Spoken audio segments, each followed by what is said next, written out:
কিও নবী গো আমরা রশিয়রে দেখিব আপনাকে নয়ন বরিয়া ইয়া রাসূলুল্লাহ বল্লাহ ইয়া রাসূলুল্লাহ। পরে পরে আল্লাহ পাক কোরআন শরীফে ঘোষণা করেছেন ওয়া'বুদুল্লাহ ওয়া'বুদুল্লাহ, তোমরা আমি আল্লাহর ইবাদত করো। এ আনন্দপুরবাসী, আশেপাশের আরো অনেক গ্রাম আছে, জঙ্গল পাড়ে আছে, পাহাড়পুর আছে, গাজীপুর আছে, সবার উদ্দেশ্য করে আমি বলি আমরা যত ইবাদত করি এগুলি সব আল্লাহর জন্য। জোরে জোরে কোন সুবহানাল্লাহ। বন্ধু, ঈমান আনার পরে আমাদের ইবাদত সর্বপ্রথম যেটা বান্দার কাজ এটা হলো নামাজ আদায় করা। আওয়াজ করে কন্যা মারহাবা। নামাজ আদায় করা। আমরা মাহফিল করব, মসজিদ বানাবো, মাদ্রাসা করব, খানকা বানাবো, সব কিছু এটা একটা ডেকোরেশন, সব কিছুর আনুষ্ঠানিকতা হলো এটা। আমার পাঞ্জাবি একটা ডেকোরেশন, পাগড়ি জুব্বা এগুলি মাত্র একটা আনুষ্ঠানিকতা। মসজিদ মাদ্রাসা এগুলি একটা ডেকোরেশন মাত্র। প্রত্যেকটা মানুষের পরিবর্তনের জন্য, প্রত্যেকটা মানুষকে আখিরাতমুখী হওয়ার জন্য, তার নিজের নফসকে নফসে মুতমাইন্না বানানোর জন্য একমাত্র সর্বপ্রথম সবচেয়ে বেশি যেটা করতে হবে এটা হলো নামাজ আদায় করতে হবে, বেশি বেশি সেজদা দিতে হবে। আল্লাহ কবুল করক, জোরে বলুন আমিন। এই নামাজীদের ব্যাপারে আল্লাহ পাক কোরআন শরীফে ঘোষণা করে দিয়েছেন, কারণ নামাজ এমন এক বন্দেগী, নামাজের ভিতরে যদি বিনয় না থাকে, নামাজের ভিতরে যদি খুশু খুদু না থাকে, আমরা কোনোভাবে আল্লাহর নৈকট্য এই নামাজের মাধ্যমে হাসিল করতে পারবো না। কারণ আল্লাহ কোরআন শরীফে ঘোষণা করে দিয়েছেন, ইন্নাল মুনাফিকিনা ইউখাদিউনাল্লাহ ওয়া হুয়া খাদিউহুম ওয়া ইযা কামু ইলাস সালাতি ফাগসিলু উজুহাকুম وخادعهم وإذا قاموا إلى الصلاة قاموا كسالى يراعون الناس ولا يذكرون الله إلا قليلا। জোরে বলুন না আল্লাহু আকবার।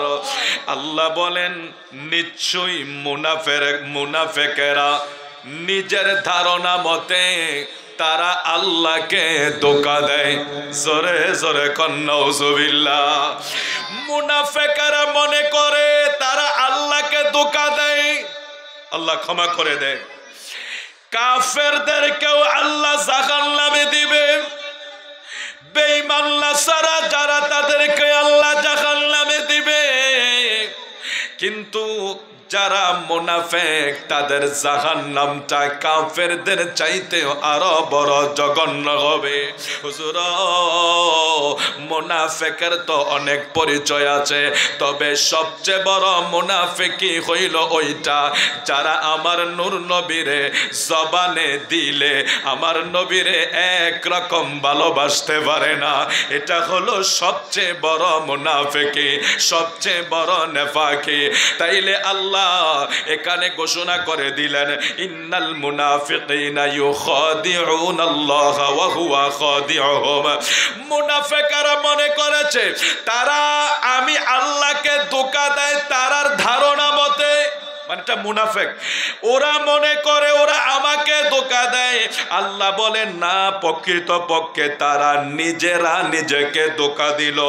যখন তারা নামাজে দাঁড়ায় অলসতা ভাব নেয়, তাদের মন ভালো থাকে না, এই অবস্থায় তারা মানুষকে নামাজ দেখায়, আল্লাহকে অল্প পরিমাণে তারা স্মরণ করে।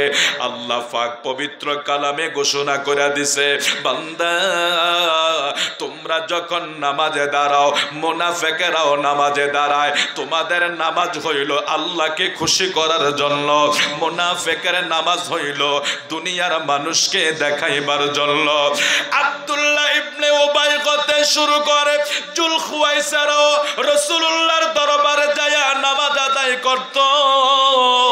আবার রাতের যখন গভীর হইত, আবু জাহেলদের সাথে তারা যায়া মিট হইয়া যাইত। আমার নূর নবীর কাছে দিনে থাকতো, রাতে কাফেরদের সাথে বন্ধুত্ব করত। ওই সমস্ত মুনাফিক আমার আল্লাহ বলে দিয়েছেন, ইন্নাল মুনাফিকিনা ইউখাদিউনা আল্লাহ ওয়া হুয়া খাদিউহুম। বান্দারে, এমন কিছু মুনাফিক আছে তারা নামাজের মাধ্যমে আমি আল্লাহরে ধোঁকা দেয়। হুজুর, এটার নামাজে আবার কিভাবে ধোঁকা দেয়? নামাজে আবার কিভাবে আল্লাহকে ধোঁকা দেয়? এই আনন্দপুরের ভাই বাবারা, আপনারা সবাই আল্লাহরে রাজি খুশির জন্য নামাজে আসছেন, এতে কোনো সন্দেহ? বান্দা যখন মসজিদে ঢোকে আল্লাহরে রাজি করার জন্য সেজদা দেয়, বান্দা যখন মসজিদে ঢোকে আল্লাহরে রাজি করার জন্য রুকু দেয়, বান্দা যখন মসজিদে ঢোকে যখন আল্লাহু আকবার বলে দাঁড়িয়ে যায়, তখন বান্দা পড়ে সুবহানাকা আল্লাহুম্মা ওয়া বিহামদিকা ওয়া তাবারাকা ইসমুকা ওয়া তাআলা জাদ্দুকা ওয়া লা ইলাহা গায়রুক। ওই মাওলার প্রশংসা শুরু কইরা দেয়। আমার আল্লাহ বলে, বান্দা তুই কি বলবি বল। তখন বান্দা সানা শেষ কইরা এবার বান্দা আল্লাহর প্রশংসা শুরু করে। বান্দা বলে আলহামদুলিল্লাহ হে রাব্বিল আলামিন। আল্লাহু আকবার। এবার বান্দা নামাজ আদায় করে। এখন আমরা সবাই মসজিদে ঢুকলাম। হুজুর, আল্লাহ এখন এখানে কেন বললেন নামাজের মাধ্যমে মানুষকে ধোঁকা দেওয়া হয়? ওই ব্যক্তিদেরকে আল্লাহ বললেন যারা নামাজটা শুধু মানুষকে দেখাবার জন্য, যাদের নামাজটা শুধু সমাজের মানুষকে দেখাবার জন্য। আমরা দেখব অনেক সময় কিছু মানুষের নামাজের চিত্র, কিছু মানুষের নামাজের পরিবেশ, একটা সেজদার উপরে আরেকটা সেজদা, একটা রুকুর উপরে আরেকটা রুকু, ভালো করে সোজা হয়ে দাঁড়ানো হয় না, ভালো করে সেজদাটা হয় না, ভালো করে তার বসাটা হয় না। অথচ নামাজ এমন এক নামাজ যেটা হলো কদ আফলাহাল মুমিনুন আল্লাযীনা হুম ফি সালাতিহিম খাশিউন। যারা খুশু খুদু দিলে নামাজ আদায় করে, আল্লাহ বলে ওই মুমিনরাই সফল হয়ে গেছে। সুবহানাল্লাহ। এখন মুনাফিক কারাম, নামাজে যারা দাঁড়িয়ে অলসতার ভাব নেই, ঠিক মতো রুকু করে না, ঠিক মতো সেজদা করে না, ঠিক মতো তাসবিহগুলো আদায় করে না, তারা আল্লাহকে ধোঁকা দেয়, সমাজের মানুষকে খুশি করে। নজুবিল্লাহ বলবেন না? এই যে বাবা, এটা এক কঠিন মেসেজ। নামাজ পড়েও আমরা জাহান্নামে যাব, এটা আমাদের জন্য বড় দুর্ভাগ্য না? নামাজ পড়ে আমরা জাহান্নামে যাব, এটা আমাদের জন্য বড় দুর্ভাগ্য। হুজুর, আনন্দপুরের সবাই, আমরা সবাই যারা যেখানে আছি, আমরা তো মসজিদে যাই নামাজ আদায় করার জন্য। অথচ আল্লাহ এখানে কি বললেন? ইন্নাল মুনাফিকিনা ইখাদিউনা আল্লাহু ওয়া খাদিউহুম ওয়া ইযা ক্বামু ইলাস সালাতি ক্বামু কুসালা ইউরাউনা আন-নাসা ওয়া লা ইয়াযকুরুনা আল্লাহা ইল্লা কলিলা। মানুষগুলি আল্লাহকে ধোঁকা দেয়, প্রকৃতপক্ষে তারা নিজেই ধোঁকার ভিতরে পড়তেছে। কিভাবে? আমরা যখন নামাজে দাঁড়াই, আমার নবী বলেছেন পৃথিবীর ভিতরে যত চোর আছে, চোর আছে না নাই? চোরের তো কিছু ক্যাটাগরি আছে। কিছু কিছু চোর আছে এলাকার ভিতরে, কার গাছের ভিতরে কি জানি পেঁপে বা পাকা ধরেছে, মালিক পাহারা দেয়, এটা একটু ফাঁকক, তারপরে খাটবো। আর এলাকার একটা শ্রেণী আছে পাহারা দেয় কখন পেঁপে পাকবে আর কখন নিয়ে আসবে। ওই কলা, পেঁপে, কাঁঠাল, আম, বরই, এটা এক ক্যাটাগরির চুরি আর কি, যেটাকে ইয়াং বা অল্প বয়সে দুষ্টামি মনে করে, এটা এক ক্যাটাগরি। আবার কেউ আছে হাঁস মুরগি, কেউ আছে তার চেয়ে বড়, কেউ আছে কলমের মাথা দিয়া চুরি, আছে না নাই? তবে পৃথিবীর ভিতরে আশ্চর্যের বিষয়, যিনি ক্ষুধার অভাবে রুটি চুরি করে, খাবার চুরি করে, তার শাস্তি হয়। আর যিনি কলমের আগা দিয়া গোটা দেশকে শেষ করে দেয়, হাজার হাজার কোটি আত্মসাৎ করে নেয়, তার বিচার হয় না। নাউজুবিল্লাহ বলবেন না? ওই রুটি চোরের বিচার হয়, আম চোরের বিচার হয়, কাঁঠাল চোরের বিচার হয়। 2, 4, 5 টাকা, 10 টাকা, 100 টাকার জিনিস। কালকেও দেখলাম ফেসবুকে একটা চোরকে মারতেছে, তো মারতেছে, দাঁড়িয়ে আছে, দাড়িগুলো ফেঁকে গেছে। আপনারা বলবেন হুজুর আপনি তো চোরের পক্ষে কথা বলতেছেন। না, বিষয়টা এটা না, বিষয়টা হলো একটা পার্থক্য করা, যে মানুষ কোন জায়গার বিচারটা করার দরকার ছিল, কোন জায়গাটা করে। দরকার ছিল যারা কলমের আগা দিয়া গোটা দেশ, গোটা জাতিকে শেষ করে দেয়, মানুষকে কষ্ট দেয়, জিনিসের দাম বাড়িয়ে সিন্ডিকেট করে, ওই তাদেরকে ধন না ধরে একটা রুটি চুরি করেছে অথবা অল্প কিছু জিনিস চুরি করেছে, তাকে এমন শাস্তি দেওয়া হয় মনে হয় যেন সে পুরা দেশ শেষ করে দিয়েছে। দেখলাম বৃদ্ধ লোক, একটা বৃদ্ধ লোককে বেঁধে এমন ভাবে লাথি ঘুষা মারতেছে, চোরকে দেখে বোঝা গেছে এটা বড় ধরনের কিছু না, হয়তো সামান্য কিছু। তাহলে আমরা আল্লাহর হাবিব বলেছেন এই অনেক চোর আছে, বিভিন্ন ধরনের ক্যাটাগরির চোর আছে। সব চোর একদিকে, আমার নবী বলেন সবচেয়ে নিকৃষ্ট হইল যিনি নামাজের ভিতরে চুরি করে। জোরে কি বলা যাবে? নাউজুবিল্লাহ।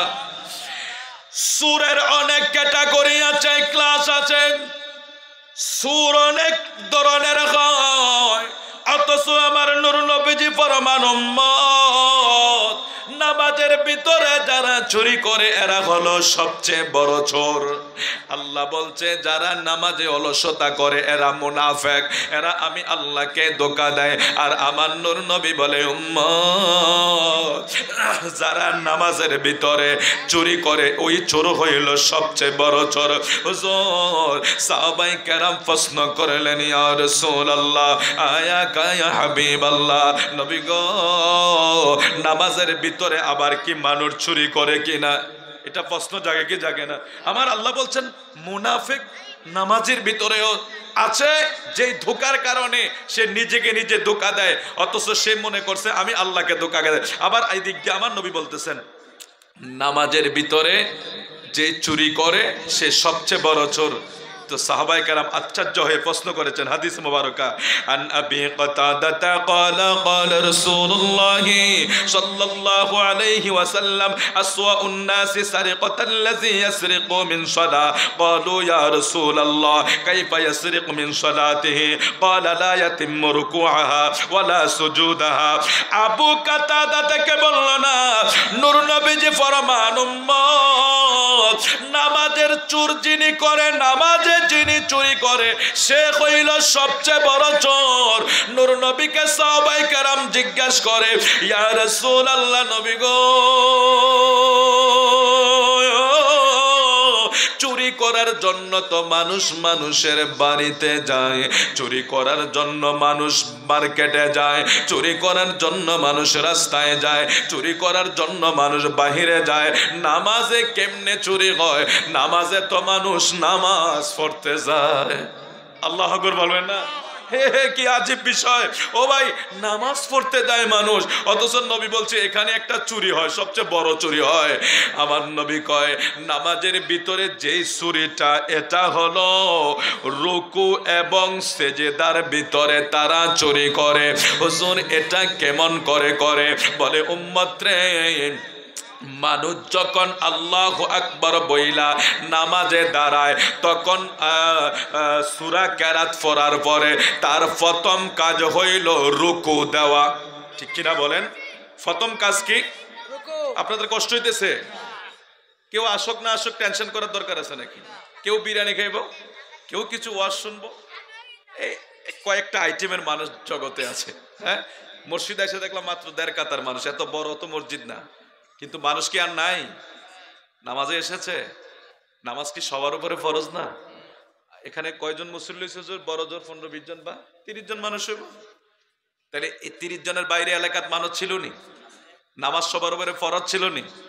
আপনারা হয়তো আমাকে গাল দিবেন বা রাগ করবেন, হুজুর দাওয়াত দিয়ে আনলাম আমাদেরকে বকাঝকা করতেছেন। না বাবা, বকাঝকা করতেছি না, সাবধান করতেছি।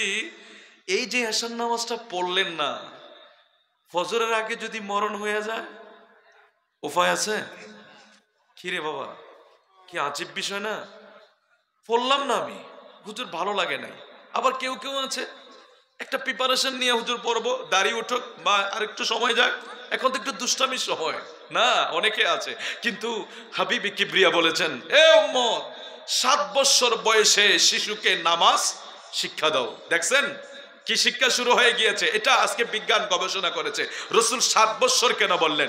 বিজ্ঞান গবেষণা করে দেখেছে মানুষের এই ব্রেনের 4টা ভাগ, এই সামনের যে ভাগটা আছে, এই মানুষের ব্রেনের মূল কার্যক্ষমতাটা 6 বছরের পর থেকে শুরু হয়। দেখছেন আমার নবীর কথা আজকে বিজ্ঞান গবেষণা করে করছে।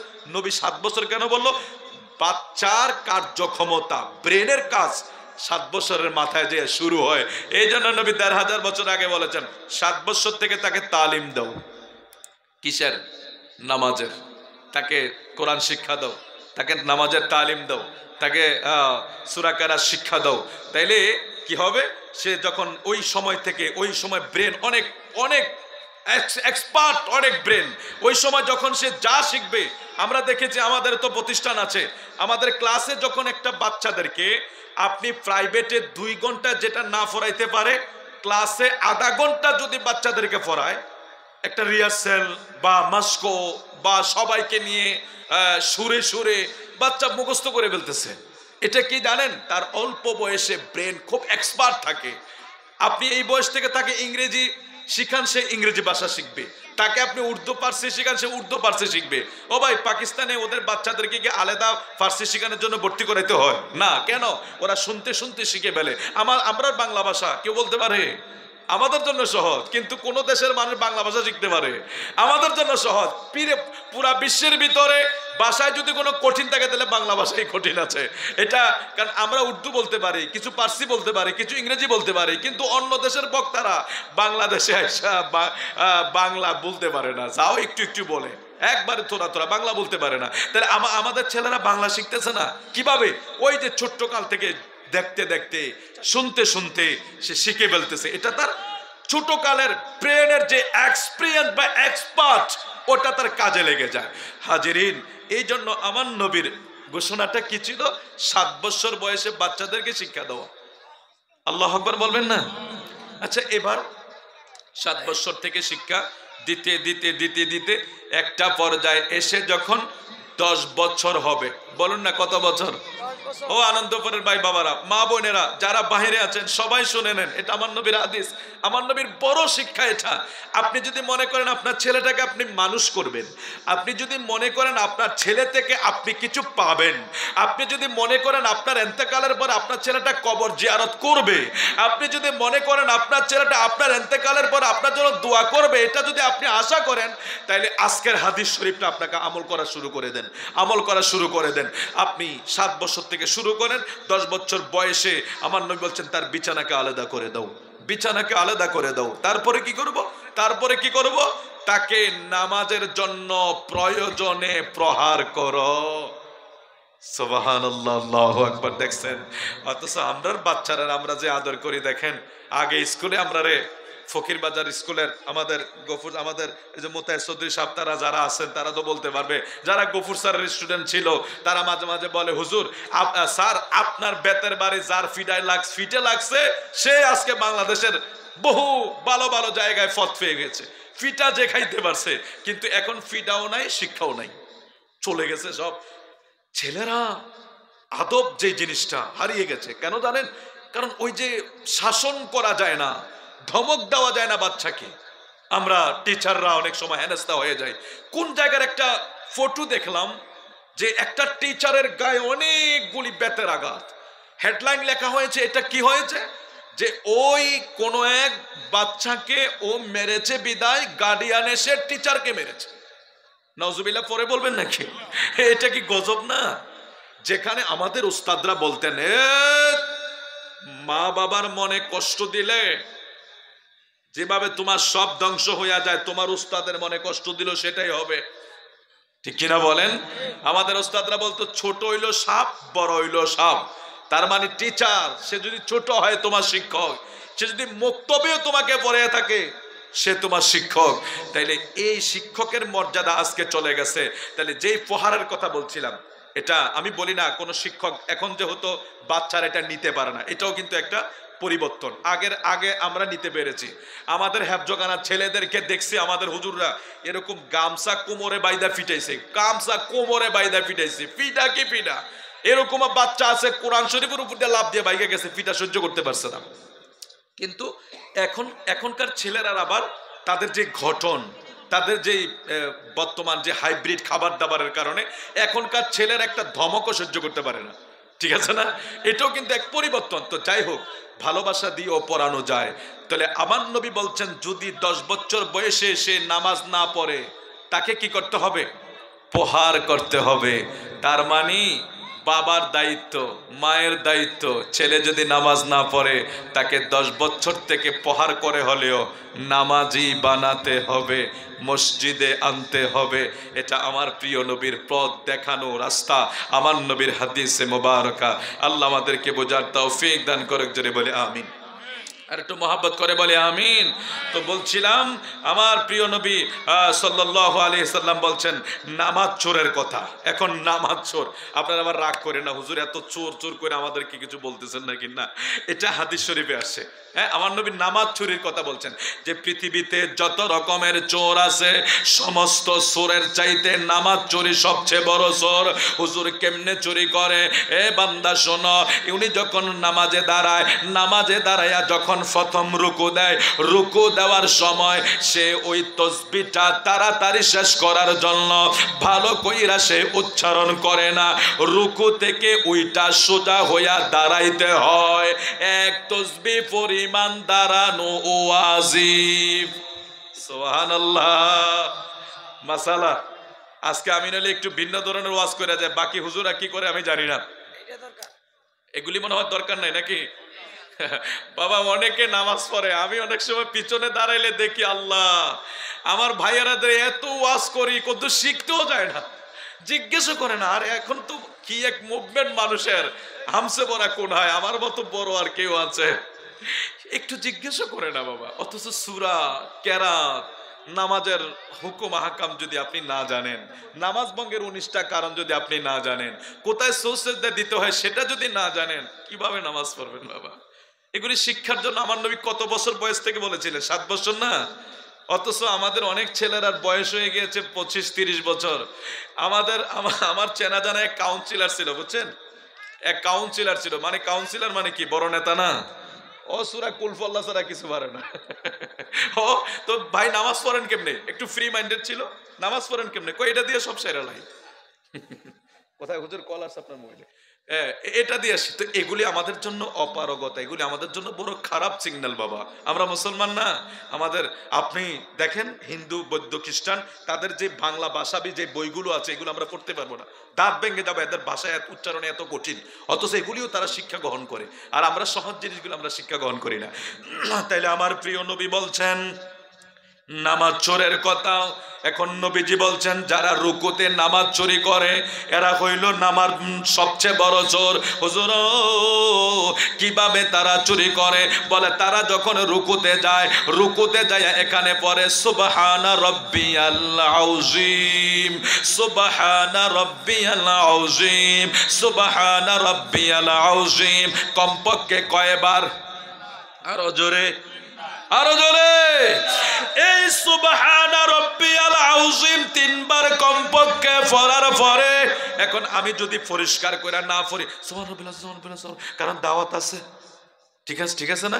এরকম হয়তো আনন্দপুরে কেউ পড়ে না, এরকম আমার অনেক, আমি দেখছি অনেক মুসল্লি ভাইবা সুবহানাল্লাহ সুবহানাল্লাহ সুবহানাল্লাহ, কি রে হুজুর দাওয়াত আছে, হুজুর আরেক জায়গায় যাইতে হবে, হুজুর মেল আছে, হুজুর বাইরে যেতে, আল্লাহ আল্লাহ ক্ষমা করে দেখ। ও ভাই, আপনি যখন বলছেন সুবহানা রাব্বিয়াল আযীম, প্রশংসা করতেছেন কার?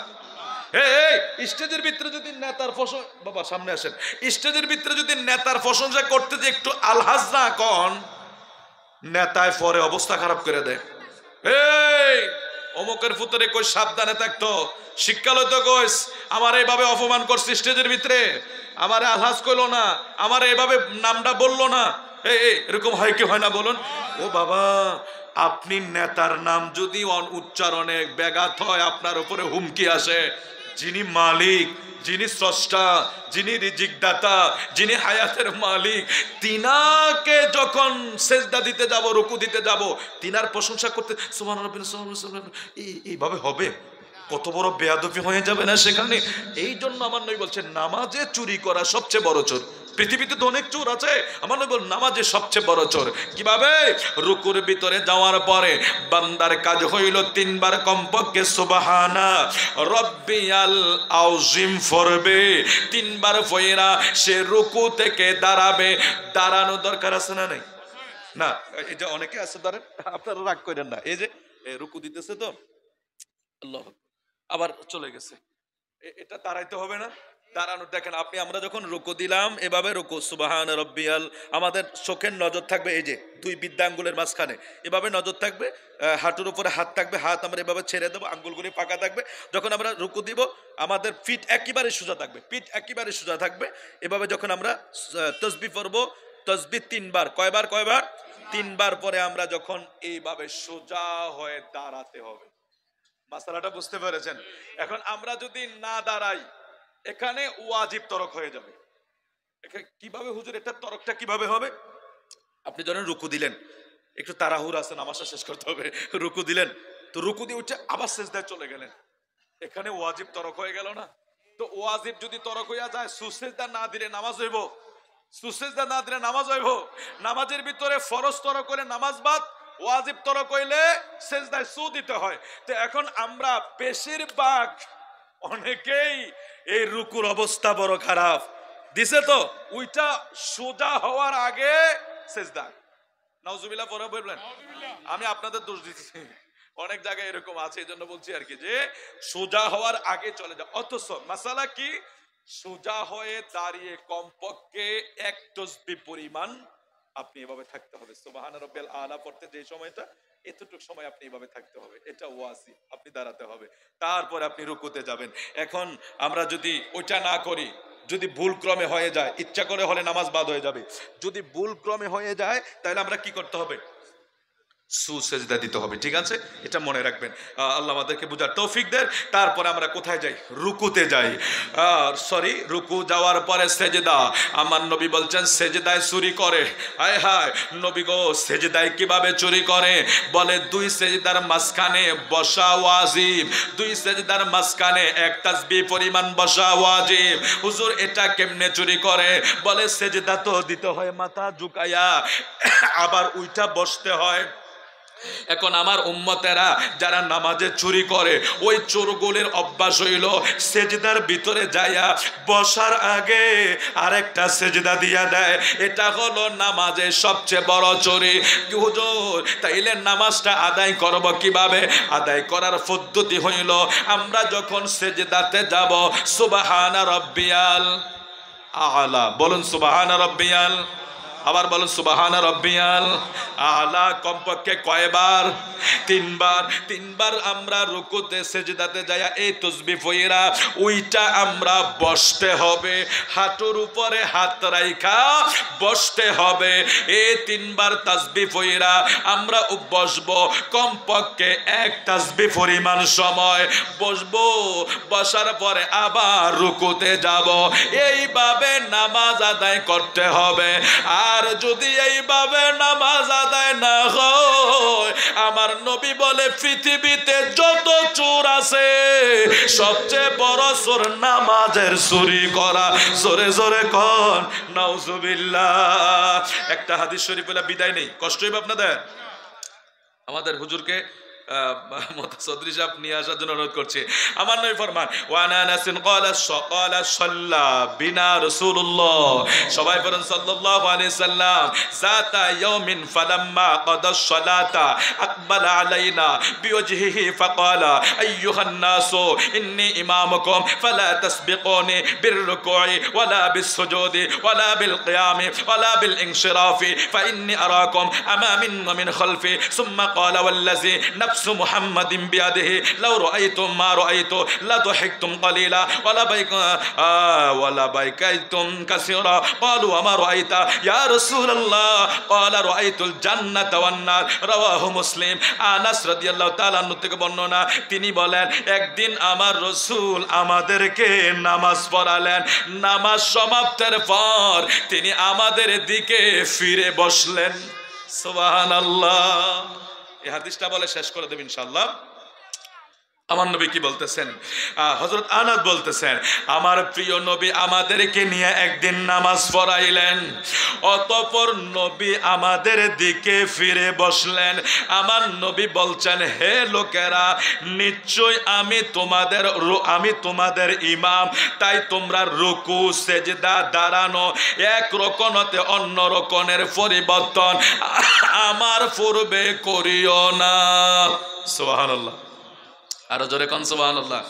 এখানে আরেক মাসালা বেরোতেছে, আমার নবী ফিরা বসলেন আর বলতেছেন হে মুসল্লিরা, আমি তোমাদের ইমাম, ইমামের পিছনে যখন তোমরা দাঁড়াও ইমামের আগে রুকু দিও না, ইমামের আগে রুকু থেকে উঠো না, ইমামের আগে সেজদা দিও না, ইমামের আগে সেজদা থেকে উঠো না, এক রকমের পরিবর্তন ইমামের আগে করা যাবে না। বুঝতে পারছেন? আমার নবী নিষেধ করছে ইমামের আগে আপনি রুকুতে যাইতে পারবেন, সালাম ফিরানো, সেজদা দেওয়া, এগুলি মনে রাখবেন। খারাপ লাগতেছে আর কি, এটা ঘটনা বললে সবাই একটু মজা পাইতো। আসলে কি করবো, এখন আমাদের সমাজে একটু এগুলির দরকার আছে, জন্য বলতেছি আর কি। রাগ করবেন না, গালি দিবেন না। আমার প্রিয় নবী বলেছেন খবরদার, এক রকমকে অন্য রকমের পরিবর্তন ইমামের আগে করা যাবে। এবার যেই মসজিদে নামাজ পড়েন ইমামে, আনন্দপুর মসজিদ হোক আর যেই মসজিদ হোক, ছোট হোক আর বড় হোক, যখন কোনো ইমাম দাঁড়িয়ে যাবে তখন অবশ্যই সেই ইমামের অনুসরণে, ইমাম রুকুতে যাওয়ার পরে আপনার রুকু, ইমাম সেজদাতে যাওয়ার পর আপনার সেজদা, ইমাম উঠার পরে আপনার। আমরা তো অনেকে এখন চিন্তা করি হুজুর এখনো তাহাজ্জুদটা আমরা শেষ করে ফেলছি, দুরূদ শরীফ শেষ করে ফেলছি, আমরা শেষ হয়ে গেছি, হুজুর এখনো শেষ করে না, সালামটাও ফিরায় না। তখন এখানে একটা সিগন্যাল শুরু হয়, সিগন্যালটা কি জানি, এই গলার এখান থেকে আসে, এটা নজুবিল্লাহ বলবেন না, এভাবে ইমামকে সিগন্যাল দেওয়া যাবে? বলুন ইমামকে সিগন্যাল দেওয়া যাবে? তাহলে ইমামের পরে আপনার সব কাজ করতে হবে। আল্লাহ বুঝার তৌফিক দেখ, জোরে বলে আমিন। হুজুর আসতেছে। আচ্ছা, প্রধান মেহমানে আলা, শাসন কাছে অবদা জামে মসজিদের সম্মানিত খতিব এবং শাহে মদিনা হজ কাফেলার সম্মানিত চেয়ারম্যান, যিনি প্রায় সময় মক্কা মদিনা যান, আমাদের অত্যন্ত সিনিয়র মহব্বতের মানুষ, মঞ্চে উপবিষ্ট হয়েছেন। আপনারা যারা এদিক সেদিকে আসেন সবাই চলে আসেন, সবাই চলে আসেন।